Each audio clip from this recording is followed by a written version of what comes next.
जय हिंद। आज हम आप लोगों के लिए भारतीय राजभाषा से संबंधित जितना भी क्वेश्चन अभी तक पूछा गया है वह थ्योरी के रूप में लेके आए हैं और आप आज के 5 से 10 मिनट के वीडियो देख लीजिए तो आपसे यह चैप्टर का एक भी क्वेश्चन नहीं छूटेगा।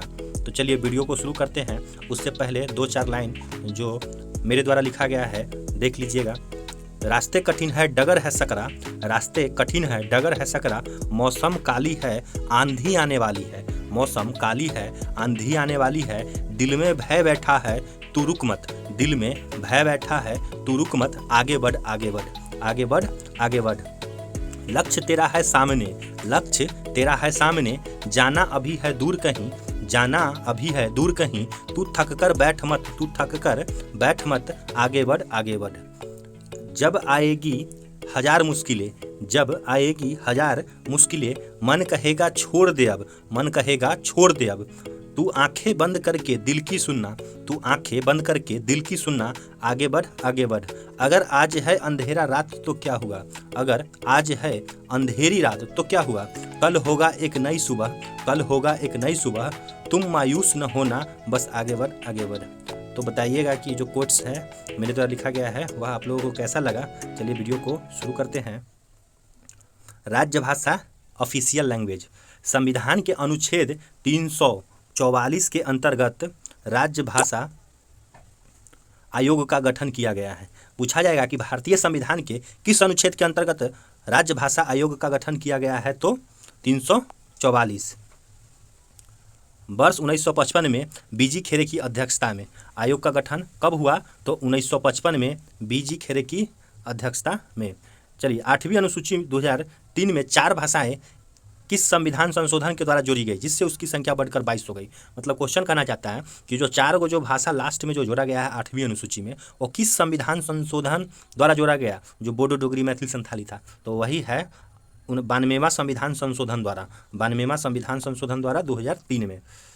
चलिए इस लिस्ट में हम लोग देखेंगे कि संविधान की 8वीं अनुसूची में सम्मिलित पूरा जो 22 गो भाषा है सभी को असमिया, बंगला, गुजराती, हिंदी, कन्नड़, कश्मीरी, कोंकणी, मलयालम, मणिपुरी, मराठी, नेपाली और उड़ीसा, पंजाबी, संस्कृत, सिंधिया, तमिल, तेलुगु, उर्दू, डोगरी, बोडो, मैथिली, संथाली। इसमें देखना कि 14 गो जो भाषा था संविधान जब बना था उसी समय, उसके बाद सिंधी जोड़ा गया, सिंधी के बाद 3 भाषा जोड़ा गया, सिंधी के बाद 3 और उसके बाद फिर 4, 14 और 1 15, 15 और 3 18 और उसके बाद फिर 4 बोडो, डोगरी, मैथिली, संताली। चलिए आगे देखते हैं वीडियो में कि संविधान के किस अनुच्छेद में प्रत्येक राज्य में भाषाई अल्पसंख्यक वर्ग के बच्चों को उनकी मातृभाषा में प्राथमिक स्तर पर शिक्षा उपलब्ध कराने की व्यवस्था है। मतलब कह रहा है कि संविधान के किस अनुच्छेद में प्रत्येक राज्य में भाषाई अल्पसंख्यक के वर्गों के बच्चों को, मतलब जिस भाषा के अनुसार जो अल्पसंख्यक है मतलब कम मात्रा में है, उनकी मातृभाषा में प्राथमिक स्तर पर शिक्षा, मातृभाषा मतलब उसका जो वहाँ का जो लैंग्वेज है उस पर शिक्षा उपलब्ध कराया जाए, तो ये अनुच्छेद 350 के क में कहा गया है। मैथिली भाषा को 8वीं अनुसूची के अंतर्गत किस वर्ष शामिल किया गया, तो 2003 में। मैथिली को 2003 में, और बिहार के जो भोजपुरी भाषा है उसको अभी तक शामिल नहीं किया गया, इसलिए अभी भी बहुत सारा आंदोलन होते रहता है। चलिए नेक्स्ट देखते हैं। 71वें संविधान संशोधन के द्वारा 1992 में संविधान की 8वीं अनुसूची में नेपाली, कोंकणी और मणिपुरी। इसका ट्रिक देखिए कि जो 71वां संविधान संशोधन है बताए थे कि 14 के बाद 1 और उसके बाद 3, तो 14 1 15 3 18 था। ये जो 3 गो जो जुटा है उसका जो ट्रिक है, उसका ट्रिक है न, म आ क। देखिए इससे हो जाएगा, न से हो जाएगा नेपाली, म से मणिपुरी और क से कोंकणी, न से नेपाली, म से मणिपुरी और क से कोंकणी। यही इसका ट्रिक है कि याद रखिएगा कि 71वां संविधान संशोधन 1992 में संविधान की 8वीं अनुसूची में नेपाली, कोंकणी, मणिपुरी भाषाएं जोड़ी गई। उत्तराखंड राज्य की द्वितीय भाषा संस्कृत है। याद रखिएगा कि उत्तराखंड राज्य की द्वितीय भाषा संस्कृत है। राष्ट्रीय संस्कृत विद्यापीठ कहाँ है? संस्कृत विद्यापीठ पूछा हुआ क्वेश्चन है। तिरुपति, जो कि आंध्र प्रदेश में है।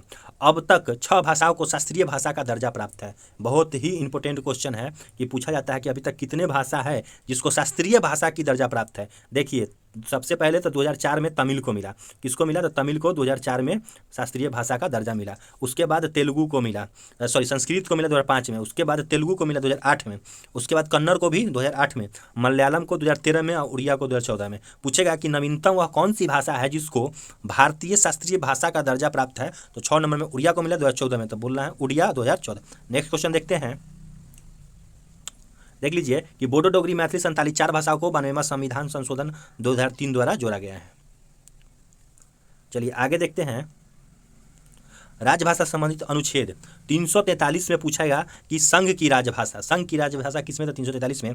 राजभाषा पर संसदीय आयोग एवं समिति जितना भी बना है राजभाषा पर संसदीय आयोग और समिति, ये 344 अनुच्छेद के अंतर्गत आएगा। चलिए नेक्स्ट देखते हैं कि 345 राज्य की राजभाषा अथवा राजभाषाएं, ये 345 में है। 346 में है एक राज्य से दूसरे राज्य अथवा एक राज्य से संघ के बीच संवाद के लिए राजभाषा, मतलब एक राज्य और दूसरे राज्य जो संवाद करता है वो जो राजभाषा है, या संघ के बीच जो राजभाषा है वो 346 में आएगा। 347 में किसी राज्य की जनसंख्या एक समूह द्वारा बोले जाने वाली भाषा से संबंधित प्रावधान आएगा 347 में। चलिए नेक्स्ट देखते हैं आगे, सर्वोच्च न्यायालय व उच्च न्यायालय की भाषा, मतलब सर्वोच्च न्यायालय और उच्च न्यायालय में कौन सी भाषा होगा? तो 348 में लिखा गया है कि सर्वोच्च न्यायालय तथा उच्च न्यायालय के साथ ही अधिनियमों एवं विधेयकों में प्रयोग किए जाने वाली भाषा जो होगा वो 348 में लिखा गया है। 349 में है भाषा से संबंधित कुछ नियम अधिनियमित करके के लिए विशेष प्रक्रिया है, विशेष प्रक्रिया 349 में है। उसके बाद विशेष निर्देश विनिर्देश क्या क्या है वो देख लेते हैं। तो 350 अनुच्छेद में 350 अनुच्छेद में है कि शिकायत निवारण के लिए प्रयुक्त भाषा, शिकायत निवारण के लिए कौन सी भाषा होगा? 351 के में है प्राथमिक स्तर पर मातृभाषा शिक्षण के लिए सुविधाएं, यही पूछा गया बताया जाता है कि 350 के ए में दिया हुआ है कि मातृभाषा में उसका बच्चा सब जो होता है छोटा बच्चा उसको दिया जाता है, शिक्षण दिया जाता है। 350 के बी में है भाषाई अल्पसंख्यक के लिए विशेष पदाधिकारी। 351 में है हिंदी भाषा के विकास के लिए विनिर्देश।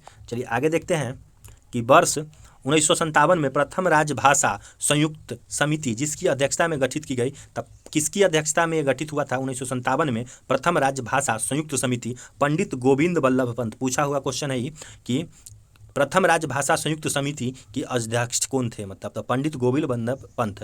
भारत की राजकीय भाषा संबंधित प्रावधान का संशोधन किस प्रकार हो सकता है? तो संसद में कम से कम 2/3 बहुमत से इसमें संशोधन किया जा सकता है।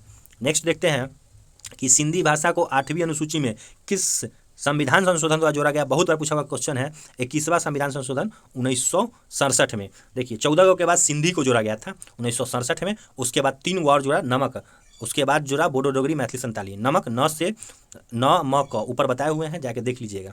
संविधान की 8वीं अनुसूची में सम्मिलित भाषाओं में से कौन सी दूसरी सर्वाधिक बोले जाने वाली भाषा है? तो बंगाली दूसरी सर्वाधिक बोले जाने वाली भाषा है। तो यहाँ पे हमारा इससे जितना भी ऑफिशियल लैंग्वेज से संबंधित क्वेश्चन था सब पूरा हुआ। वीडियो आप लोगों को कैसा लगा होगा तो ज़रूर कमेंट में लिखिएगा और वीडियो को थोड़ा शेयर कीजिएगा जिससे चैनल ग्रो करे, तो और भी बढ़िया बढ़िया वीडियो हम बनाते रहेंगे। वीडियो